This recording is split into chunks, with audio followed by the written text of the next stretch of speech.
Hello everyone, I'm Jack Dennis and I'm here in southern Alberta.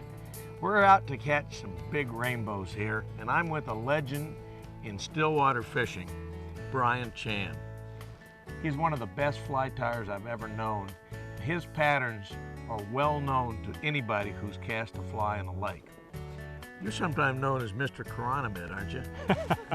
Well, I do have a fondness for fishing chironomid pupa. For those of you that are just getting into lake fishing, you've heard of midges. That's chironomids, isn't it? Absolutely, yep. Besides being a well-known fly fisher, you have another job, don't you? You're a biologist too, aren't you? I have a real job, I have a real life. I'm a practicing fisheries biologist. I like when you say practice. It's serious. Brian's going to show us his secrets of tying some of his favorite patterns, but he's also going to tell us how he fishes them. We're going to go on an adventure. I call it an adventure, a fly tying adventure with a little bit of fishing. So let's take it away. And what is your first pattern you're going to tie for us? First pattern we're going to tie today, Jack, is called the baby damsel fly nymph. Not a chironomid? I'm saving them for later. Saving the best. They'll be there. They'll be there. Boy, you couldn't have asked for a better time. Look, it is beautiful out. It's May. And it isn't snowing. And see what's flying around? Oh, I can see them. And I know what you want to do. You don't want to talk about this. You want to go fishing. But before you go fishing, you got to do work. Absolutely. You got to tie a fly. So let's go to the vise with Brian Chan.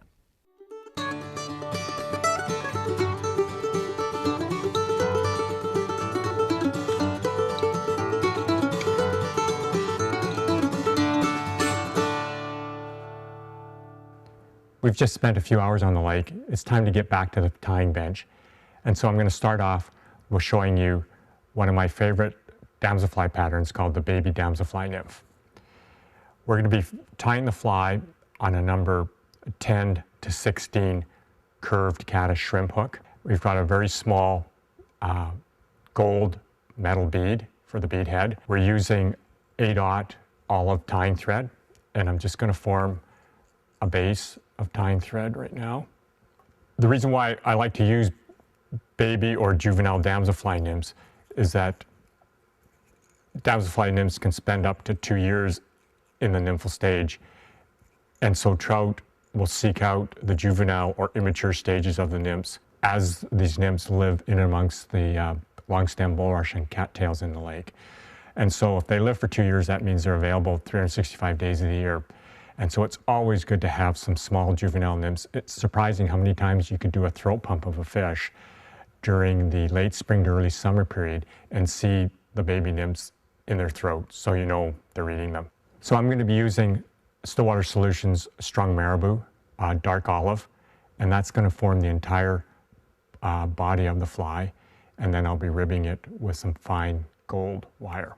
So now that we've got our base thread down, I'm just going to take some of the marabou fibers, and I'm going to pull off about 1/4 inch of it off the stem and just pull like that, and we end up with an even length of the marabou fibers.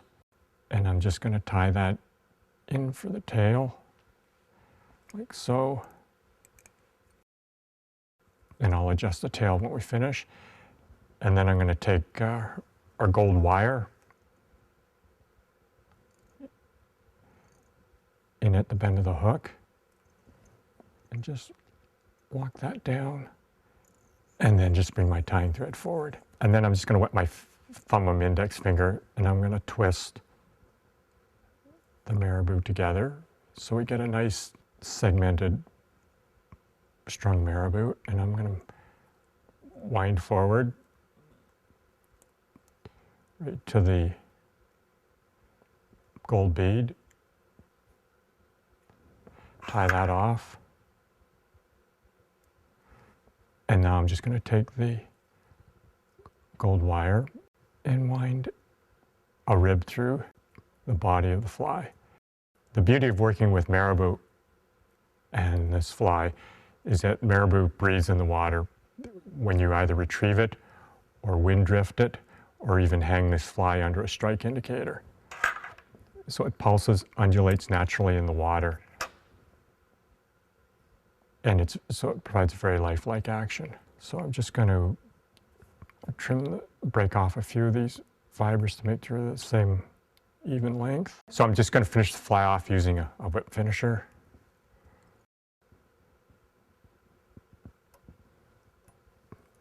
There we go.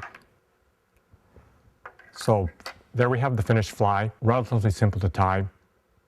It's the pattern, it's the material, the marabou that breathes in the water.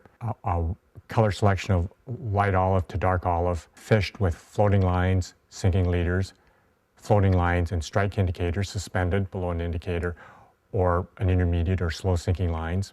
But we're going to be fishing the pattern close to some structure, long stem bulrush, cattails, where the real baby damselfly nymphs live.